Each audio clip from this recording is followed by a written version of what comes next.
that small businesses are very strapped. And, as many people have alluded to, like they don't have the money for marketing.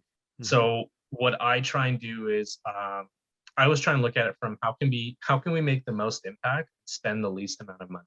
So like what kind of time and effort do we need to put in versus like advertising spend? Okay. Because I think people get caught up a lot in terms of like, should I advertise or like what's the difference between that and social media?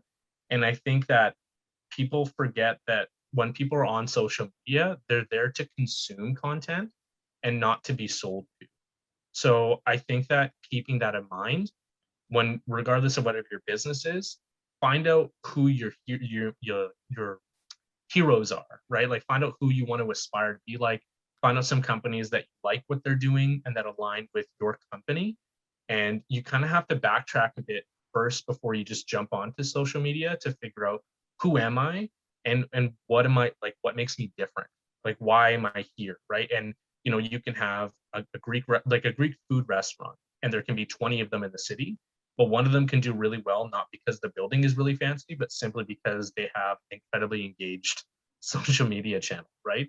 So I think that for small businesses, before jumping online, first create a strategy and figure out why you're on that channel. There's a lot of new channels now like TikTok, and there's probably going to be a new one next month. And so you're not going to be able to stay on every single channel. That's just a fact. And I think that if people start figuring out, instead of trying to get everywhere at once, and they just try and nail down specific ones. So, for example, getting a better newsletter out and like more of an email list and things like that versus trying to be on Instagram, Facebook, TikTok. Um, you'll just serve yourself better. You'll save resources by not having to test on new platforms.